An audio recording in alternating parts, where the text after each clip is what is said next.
Hi, everyone, and welcome back to this episode of Live Happily Ever Awesome. Today, we are with Julie Rappaport, PACT certified couples counselor, and we are talking about parenting 101. Yes. Luckily, we are both parents, so we probably have a long list of things to talk about. Hopefully, yeah. Well, where do you want What'd you say? where do you want to start? I think oftentimes there's a disconnect between the couple in terms of how they want to raise their kids. Maybe one was raised more leniently, one was raised really strictly. And so they either are coming from those perspectives and continuing that, or they've gone the completely opposite way and want to remedy how they were raised. And so if they're coming from kind of opposite extremes, it of course is going to wreak havoc in the relationship, as well as the kids are going to be aware of that and go to which parent they're going to get the most from. They're going to kind of play. Yeah, Kids are smart. They know how to get what they want when they want it. that's the whole like good cop, bad cop situation Yep. too, right? Where you ask one's always a little bit hard. And I find that I can probably look at my own relationships and relationships with other parents that I know, and you can pretty much tell sort of who's the good cop and who's the bad cop, or who's the disciplinarian and who isn't. And it's not always, gender based, right? It's not always, the male is Nope. the hard ass, and the female is sort of the nurturer and the let them get away with everything. I know in my own marriage, we're the opposite. You know, I think I'm more of and maybe it depends on the child, and that's kind of something that maybe we should get into too, but I'm very hard. I tend to be very hard on my daughter, and I let my son sort of get away with everything. Hmm. And I mean, my husband kind of lets everyone get away with everything, so there's that. But, I think he's definitely a little bit harder on my son than on my daughter, which is just interesting. Yeah, ultimately, it is a couple issue. Um, Yeah. but the kids, it's like when the kids are in there and having that third, that we've talked about before, Mhm. it complicates things. And how do you then, you have to kind of get the couple system out of the parenting role and have them talk about how do they want to do this thing? How do they, and if they can't come to an agreement about it, then there's going to be big problems. They have to work together to figure out what is the way that they want to move forward, so that such that they can be on the same page. And that requires a little communication. A lot of communication, a Yeah. lot of bargaining, a lot of trying to see where they actually see eye to eye on things rather than where they differ. Um, and so that, if sometimes there can be, hey, they're coming from completely different ways of, maybe one's more of a disciplinarian, one is more lax. And so it could look like they could not meet anywhere. Mhm. But if they boil it down to what do they want? Well, they want their kids to be able to have fun but stay safe.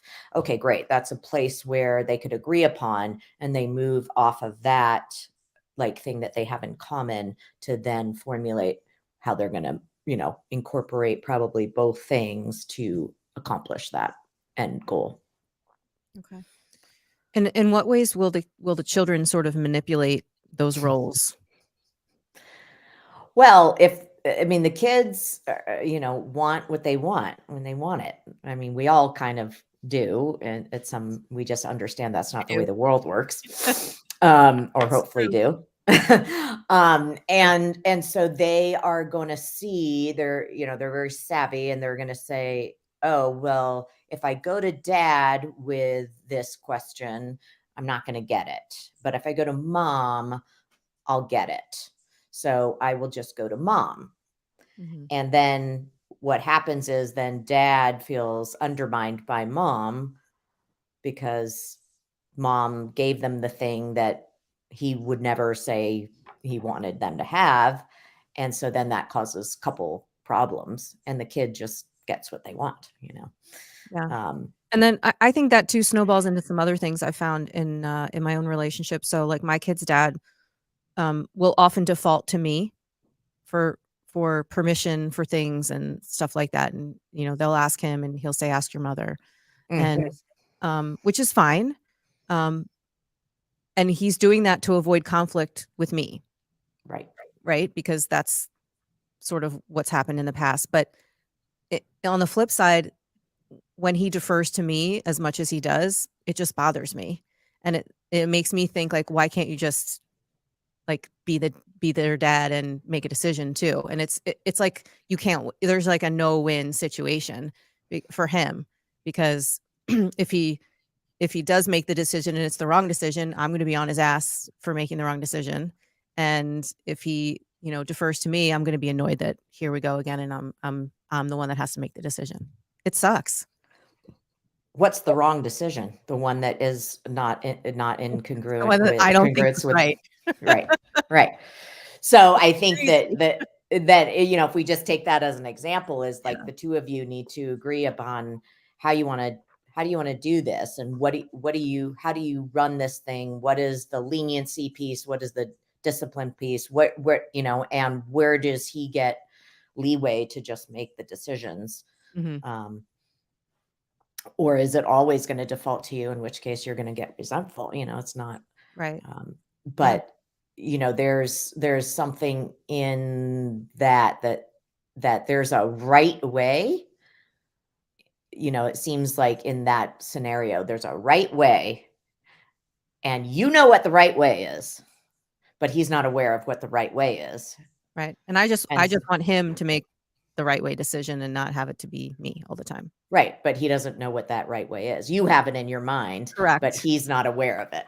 And Correct. so it would take some communicating for the two of you to kind of get on the same page of what the right thing is. Mhm. So it's not just in your mind of what it is, because that's a setup for failure for both ways, right? Yeah.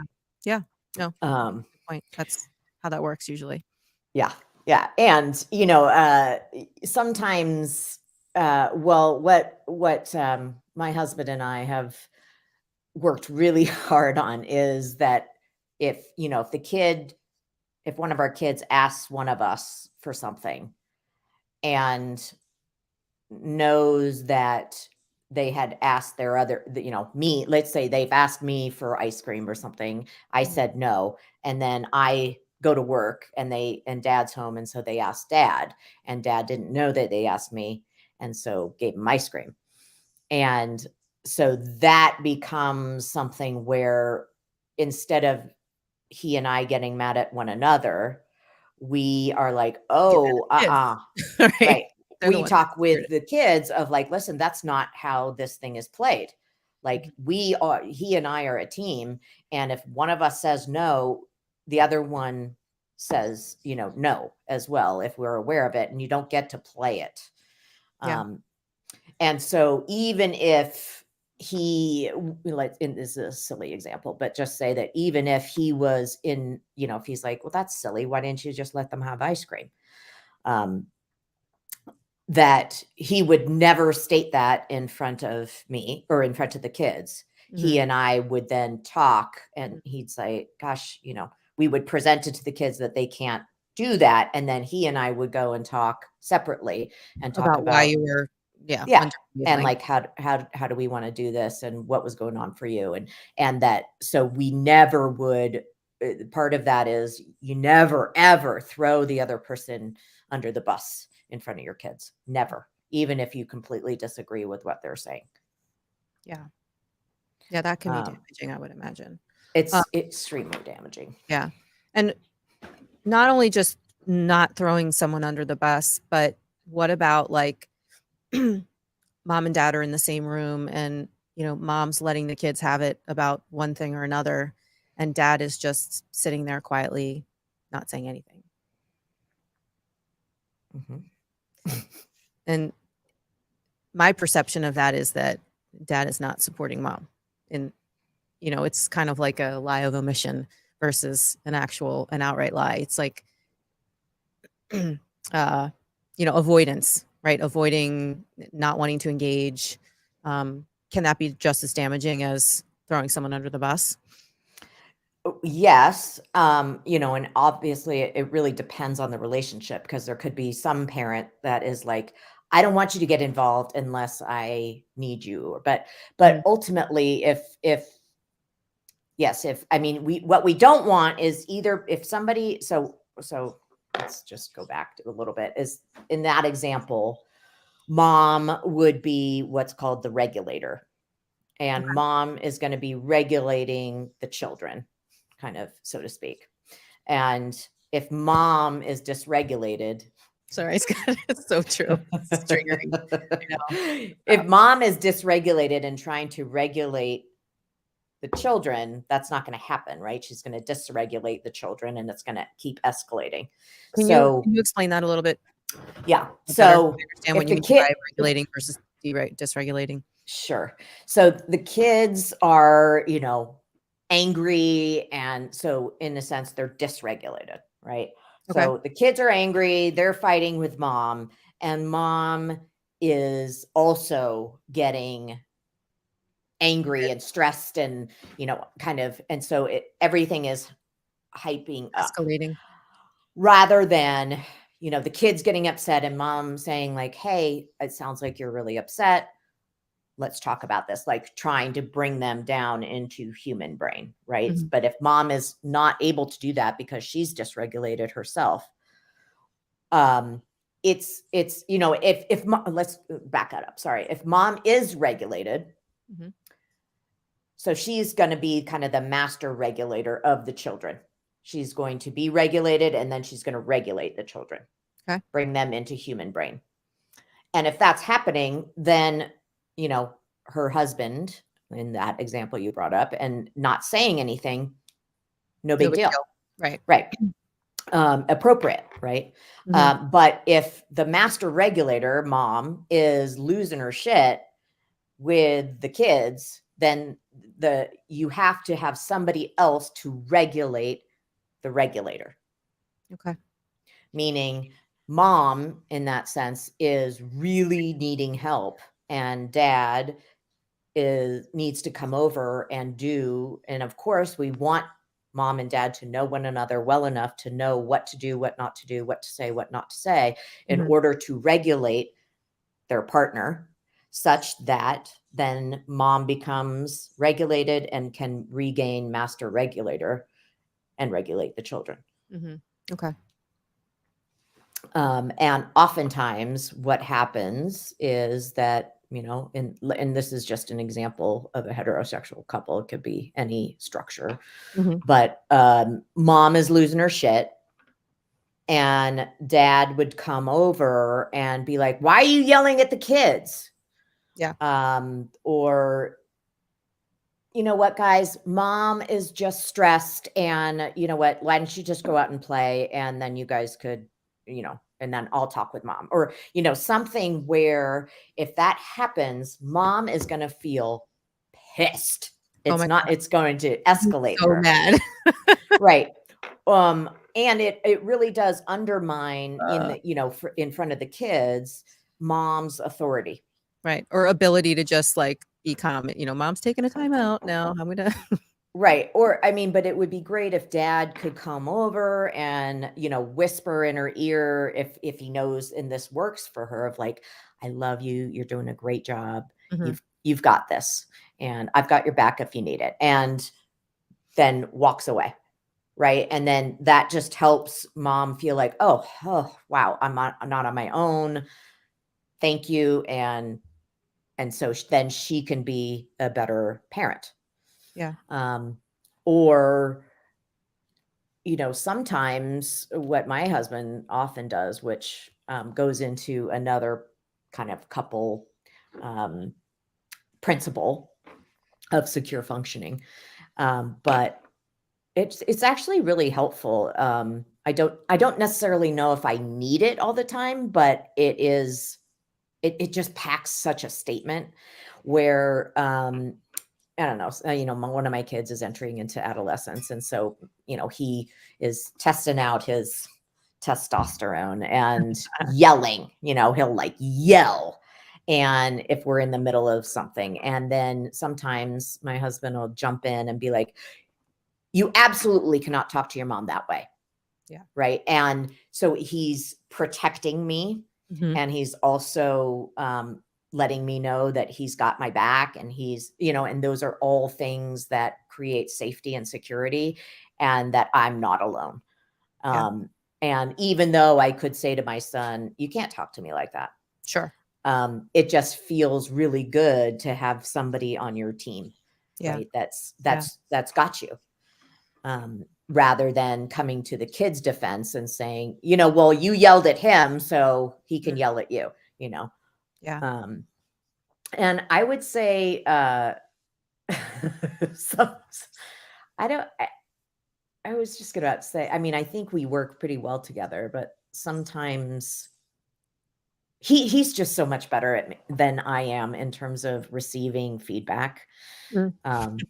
He's just better at it. Like he can, I can, in the moment, I can say to him like, hey, I think you were a little, like not in front of the kid, but I Right. would say like, Like right hey, I after. Yeah. think you might've been a little harsh, or, hey, you were telling him not to yell, but you were yelling at him. Mhm. And, and he's he's so good at just being able to hear it. And for me, I'm like, don't you fucking tell me. So but he has to approach me in a different way, and he Mhm. knows that. And we've talked about, because he's maybe tried things that work when I do it with him. Right. And it's like, don't you dare do that.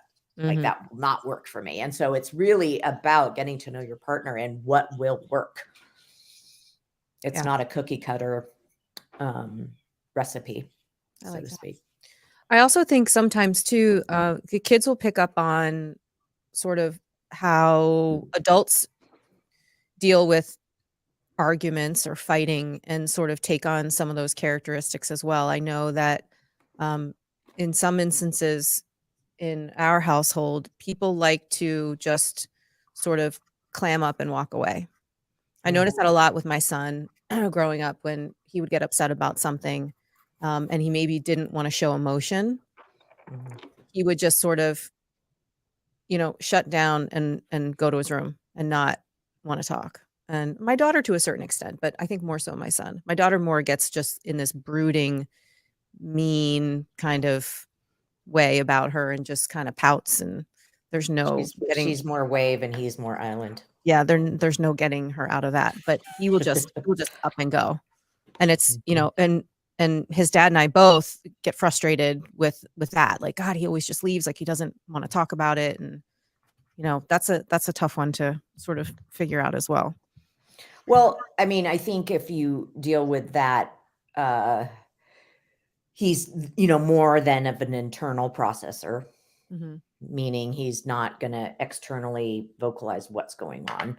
But it's important for the two of you to acknowledge he's feeling, whether he's feeling angry or sad or upset, whatever it is, that you could go to his room and talk outside his door and like, hey, you know, I get it if you're really mad, and, if you need space, that's cool, but I'd love to revisit this when we can, because Mhm. I want to be there for you. That you could just be an open for him to process if and when he wants to. He might not take it, but that you saw him and you saw his emotion.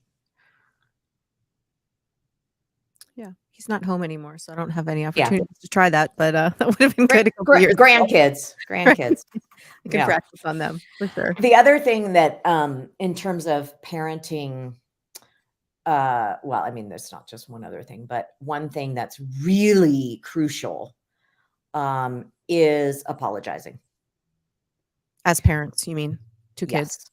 Yes. Yeah. Yes. And, we talked about that with arguing between, the couple, and how quick repair is important Mhm. and why that is. And kids are incredibly gracious. They're incredibly forgiving. It's, if you can, say you're yelling at the kid and then you say, you know what, I'm really sorry for yelling at you. I should not have done that. I was frustrated and I lost my temper. I'm really sorry. Almost, I would say 8 times out of 10, they're like, thanks. And they move on. Yeah. It's pretty darn easy. And what you're doing is modeling for them that they don't need to be perfect, and that when they are fallow, when they make a mistake, that they can correct it and repair the relationship. That you just don't allow a rupture to just be there and not do anything about it. Fester, for sure.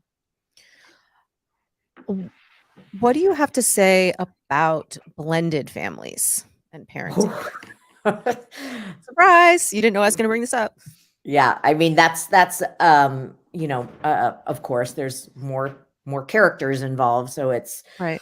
much more complicated. But kind of it's similar structure in that the step parent and the bio parent need to be on the same page with how they are parenting, how they want to approach parenting. Mhm. But then the bio parent needs to be the one to enforce it. Right. I would imagine that that's like 100% bio parent has to be the person, and then that step parent is just sort of the support Yes, the person. step parent, the step parent is the support for the bio parent.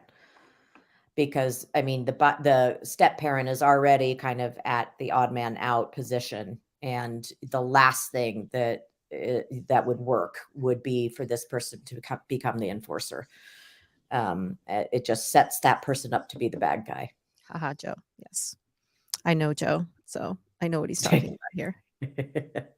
Some people have firsthand experience with stepchildren and not. But yeah, I guess that always seems to be an issue too, especially when you're entering a relationship where kids are older and there's already an established sort of way of handling the kids. And if you come from a completely different, philosophy, and you're part of the family, but not a parent to those children by any stretch.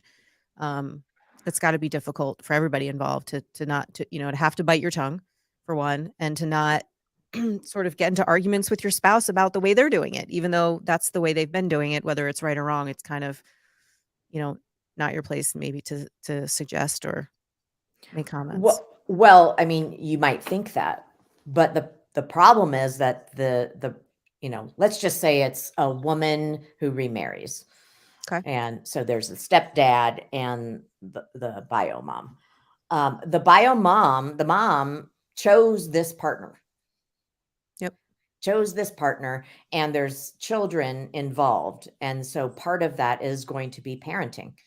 And so, yes, she may have been doing this for 16 years her way, or however long for her way, because that's all there was.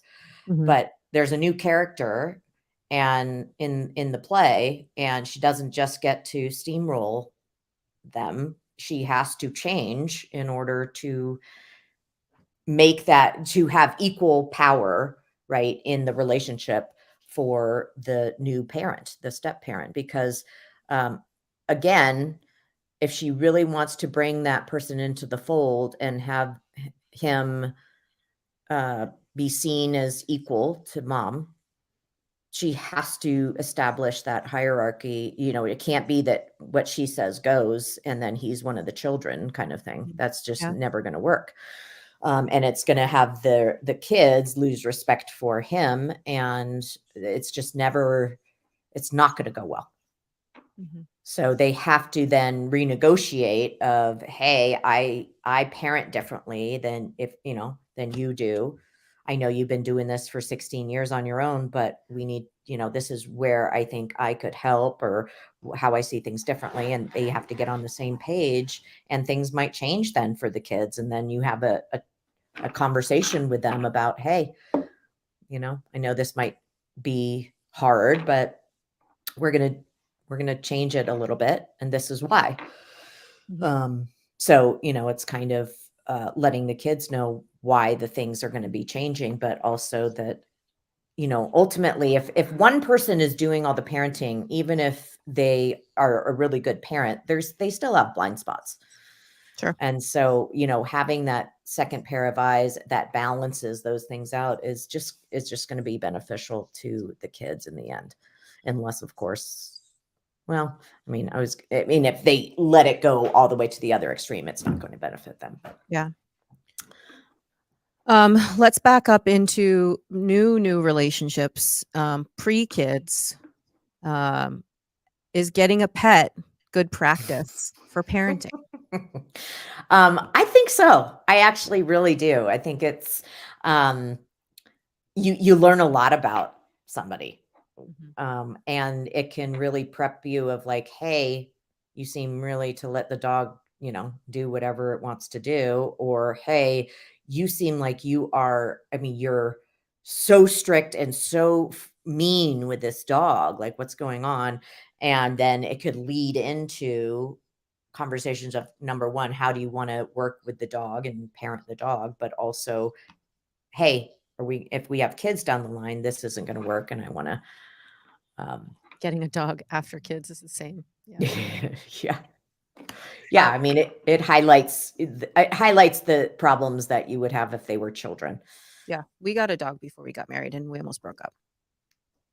I'm pretty sure they caused a lot of drama. Yeah. So. It's interesting, isn't it? Yeah. It really is. So what else can we say about this whole parenting role in terms of relationships and some of the things that you get in your practice? It really is being on the same page, being on the same team. Never, if you disagree with one another, that you still present to the children that you don't. Or, if it's like a real, if you're, the one parent is saying or doing something that you're like, ooh, I really don't see the benefit here, then you could say, hey, guys, would you give me and dad a moment to just have a conversation and then we'll get back to you, so that the two of you can work out what's going on, how you guys want to, kind of the plan of attack, and that you're on the same page, and then go forward. There's absolutely nothing wrong with that. Okay. But that has to happen, because otherwise you're going to be in deep shit. Where was Julie 26 years ago? Yeah, really? So true. She's here now, so let's use her, Well, guys.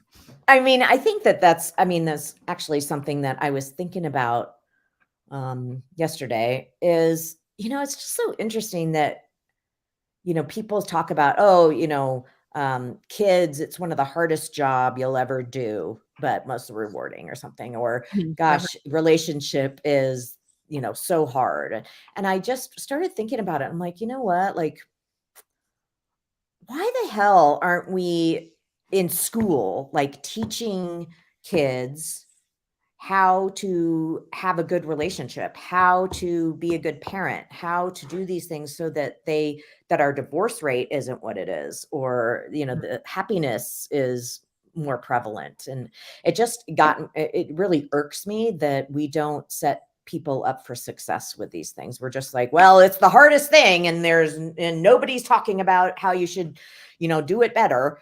But Yeah, good luck. that's interesting you say that, because we do, we teach very complicated math that nobody, hardly ever uses in real life. And yet kids can't, don't understand the concept of a credit card, or how to pay taxes, or how to maintain healthy relationships. You're onto something there for sure.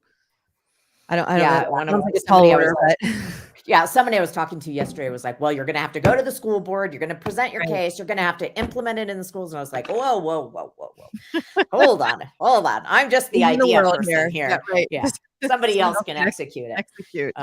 But I do, I just am thinking about, like, gosh, in high school or even middle school, it's like if we had a conversation about how to do relationships, or, and which could include parenting. I just feel like people would have, it's like, oh, it actually grounds things in reality rather than, hey, this is the fantasy of how a relationship is.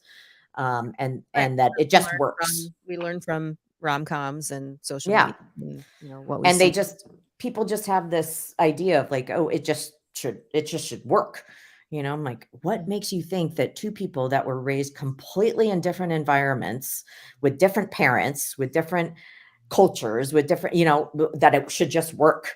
It's just silly. It's really just Goes silly. back to the whole arranged marriage theory that I have, I know. there's I something to know. that. There really is.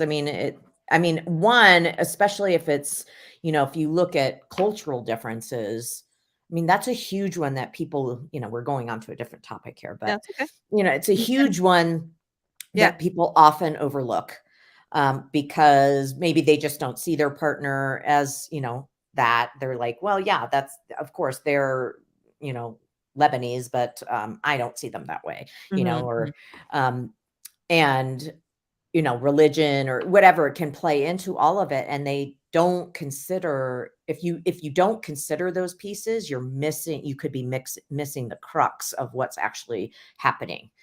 And so I think that those arranged marriages of like the same culture kind of eliminates that um variable.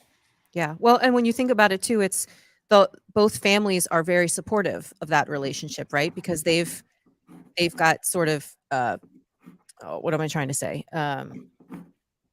They've got stock in the relationship, right? Because they've Yeah. all come together to sort of decide who's who. And, oftentimes you need that support of family and friends. I mean, how many times do I hear people saying, "Oh, my daughter got engaged." And I'm like, "Oh, do you like your future son-in-law?" And they're like, he's okay." Or just it's like you're starting out behind the 8 ball already, like at a disadvantage if like not everybody's on board. Or, Yep. and that happens so often. Well, Um, it was just, it came to me. I'm like, oh, that's another, thing we can talk about is in-laws. okay. Um, that's a good one. Yeah. It's juicy. It's juicy. And how it's always like, oh, that's always a touchy one too. Yeah. We'll put But that up on our poll for next week. I think betrayal was a close second, but we'll do mm, like a little head to head where we'll keep betrayal as one of the options and maybe we'll add something else and see what people wanna hear about. yeah, betrayal is juicy. It's juicy. I would imagine. That's a complicated one. A complicated, simple but complicated at the Yeah. same time. Um, So do we wanna tell everyone about our new time? New time. New time, Woo! 1 Yeah, PM Eastern, Wednesdays, 1 p.m. right? Eastern. 11 PM Mountain. That's the Give you that's the time. The mailman just walked in, so thank you for my mail. Appreciate that. Okay. Are we good? yeah, You're good? All right. good. We will see you next week, guys. Thank you so much for coming.